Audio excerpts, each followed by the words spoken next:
ازاي دهان شقة كاملة ب7000 وميك اب ارتست بتاخد على الليلة بس الواحدة ساعتين وعروسة هتمسح المكياج اكتر من 5000؟ الموضوع ده هيتقسم لأجزاء، الفيديو ده مش هيبقى جزء واحد. هوضح فيه وجهة نظري كاملة، والكلام ده مش هتلاقوه في اي حتة تانية خالص. اول حاجة، الكوافيرات غرضهم الاول ايه؟ غرضهم الاول هو الربح. هما بيشتغلوا ليه؟ عشان يبقى عندهم فلوس. ماشي، فموضوع ان هما يغلوا ده امر مفروغ منه. ماشي، بس درجة الاوفر اللي هو كده لا، يبقى احنا ساعتها لازم نلاقي بديل، لان هما برضو بيشتروا صبغات وبيشتروا حاجات طبعا ما تعديش ال1000 جنيه طبعا، بس هما عايزين يكسبوا وشايفينها سبوبة. طيب دي اول حاجة، الكوافيرات مش هيرخصوا الاسعار. تاني حاجة، البنات اصلا مش عارفين مكياج قبل الفرح.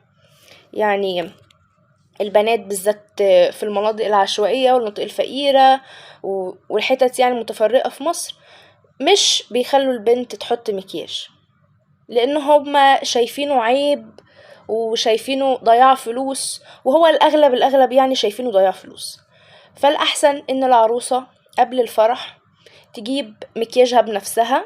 احسن شركة هي شركة بريتي وومن، هي شركة صينية لكن هي رخيصة وجودتها كويسة جدا. عارفين الميك اب الكامل ده انا حاطاه من بريتي وومن. دي اول حاجة. تاني حاجة، البنت لازم قبل ما يعني فرحها تكون متعلمة مكياج وتشتري اي شادو حتى على الاقل، تشوف بس الاي شادو كده، تجرب الالوان اللي لايقه عليها، لان البنت السمراء غير البنت البيضة.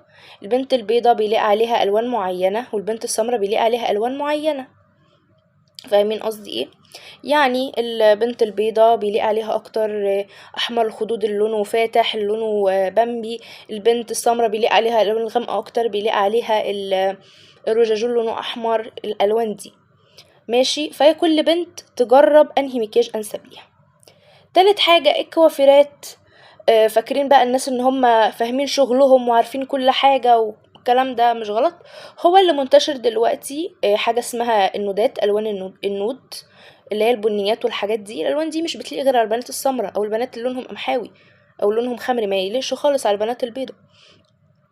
انا شايفة كده، يعني انا شايفة ان بنات البيضة ما يليقش عليهم النود. فهي الكوافيرة اصلا مش هتشوف انتي انهي لون انسبلك، لا لون الروج ده وحش، لا هي هتعمل نسخ لصق.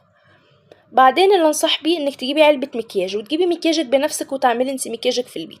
مهما غالي يعني مش هيعدي نهائي 900 جنيه. عارفة لو جبتي علبة مكياج كامل اللي هي اللي عندي دي مش هتعدي 900 جنيه.